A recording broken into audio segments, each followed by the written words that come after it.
Without objection, the quorum call is suspended. And without objection, 20 minutes allowed.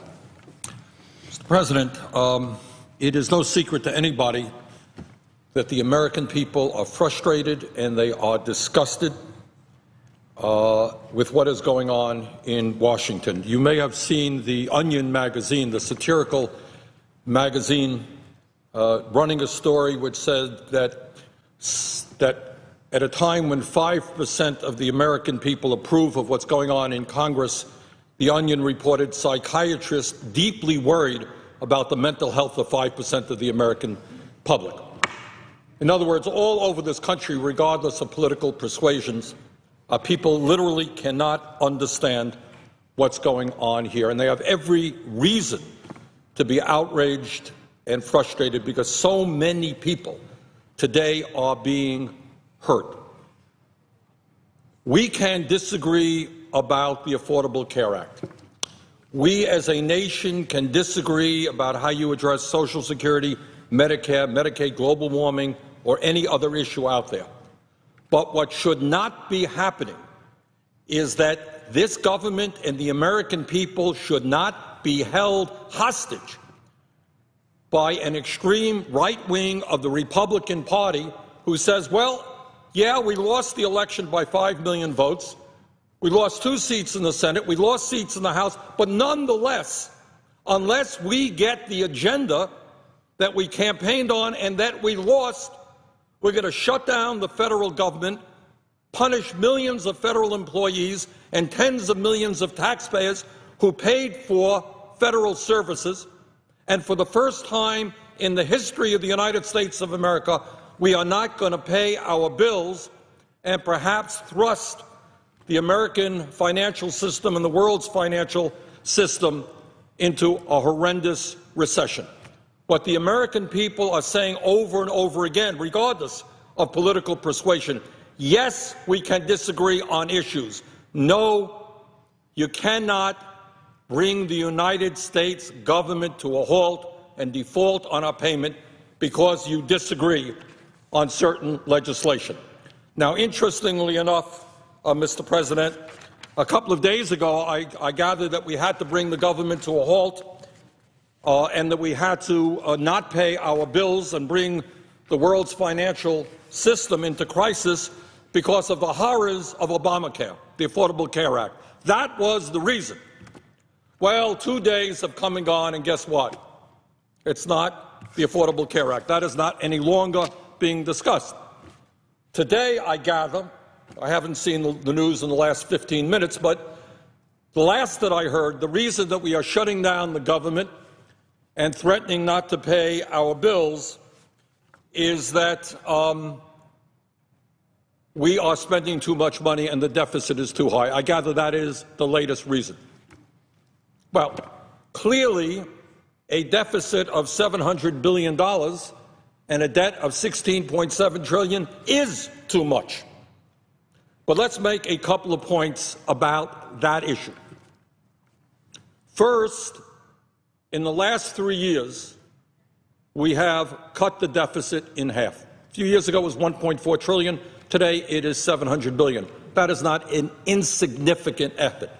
Second, and perhaps most importantly, we have got to understand how we have got to where we are in terms of the debt and in the deficit. Mr. President, do we have a large deficit because we are spending too much on Social Security? Well, actually not, because Social Security is independently funded through the payroll tax and hasn't added 1 nickel to the deficit. So it's not Social Security. We could talk about Medicare and Medicaid in a moment, but the reason we have seen a spike in the deficit in recent years has to do with the fact that many of my deficit hawk Republican friends and some Democrats voted for the war in Iraq and Afghanistan, but they forgot to pay for that war. Just a slip, they just forgot about it. And that war, those wars are going to cost between $3 and $6 trillion. So I want everybody to remember, great deficit hawks who are busy trying to cut every program that working families in this country need forgot to pay for wars in Iraq and Afghanistan that will cost between $3 and $6 trillion. Second issue is our great deficit hawks had no problem during the Bush era of giving huge tax breaks to the wealthiest people in this country. And thirdly, of course, as a result of deregulation and the greed and recklessness and illegal behavior on Wall Street brought us to a financial collapse and a recession, with the result that revenue substantially declined. Now, I raise those issues, giving a little bit of history about how we got into the deficit today, because now I guess Congressman Ryan and others have decided that the reason we shut down the government is not because of Obamacare, it is because there is too much spending. And what that translates into is their desire to cut Social Security, to cut Medicare, to cut Medicaid, and to cut other vitally important programs for the middle class and working families of this country. But, Mr. President, before we talk about the pain that would be caused by making savage cuts in Social Security, Medicare, and Medicaid, it's important to put this discussion in a broader context. If you go out to the American people, I suspect the people in Virginia and the people in Vermont and people all over this country, and if you look at virtually every single poll that has been done in recent years asking the American people what they consider to be the most important issues facing them, you know what they say? They say the deficit is important. But what is much more important is the issue of high unemployment and the economy in general. That is what every single poll shows. And the American people are right. Deficit is important. What is even more important is addressing the reality that almost 14% of our workforce, if you count those people who have given up looking for work and are working part-time, almost 14% of our workforce today is unemployed. And what the American people are saying to Congress, create jobs, deal with unemployment. Mr. President, the other issue out there that all across this country people are deeply worried about is that most of the new jobs that are being created, and this has been the case for a number of years now, that most of the new jobs being created are part-time, low-wage jobs. How is somebody supposed to survive working for $10 an hour and getting 25 hours a week of work? You can't do it. And we're seeing more and more of those types of jobs in the economy, and by the way, jobs that provide little or no benefits. And what the American people are saying is raise the minimum wage. I can't remember what the last poll was, but surely more than 70% of the American people have said a minimum wage of $7.25 an hour is a starvation wage. We need to raise the minimum wage. Mr. President, anybody who has kids in college today understands that it is harder and harder for working class and middle class families to send their kids to college. And what the American people are saying to us, do something. You tell us what is true is that it's hard to make it into the middle class unless kids have a college education. Well, do something to make college affordable. Don't have my kid leaving college or graduate school $50,000 in debt or $80,000 in debt. Do something about that. And, Mr. President, anybody who drives anywhere in America, in Vermont or in Indiana or any place else, understands that our infrastructure, our roads, our bridges, wastewater plants, water plants, our rail system is deteriorating rapidly. And they say, do something about the infrastructure. And people are telling us that as global warming is perceived as more and more of a crisis, do something about energy efficiency. Why are we emitting greenhouse gas emissions into the air when we could be a much more energy efficient country? And on it goes. The American people are hurting, and they want us to address their problems. The other point that needs to be made is that when we talk about the financial and economic problems facing this country, it is terribly important to take an overview of what's going on in the economy in general. And there is no debate about this. The middle class in America today is disappearing. Median family income today is less than it was 24 years ago. Despite all of the increase in productivity and technology, median family income is less today than it was 24 years ago. That's rather extraordinary. We have 46.5 million people in this country living in poverty, more than at any time in the history of this country. 22.5% of our kids live in poverty. That is the highest rate of childhood poverty in the industrialized world. Poverty among senior citizens is increasing. So we have major economic challenges that we face. Now, our Republican friends, who a few days ago were telling us that they had to shut down the government and threaten not to pay our bills because of the horrors of Obamacare, now apparently no longer concerned about Obamacare, and they are now concerned about the national debt, and they're concerned about our spending.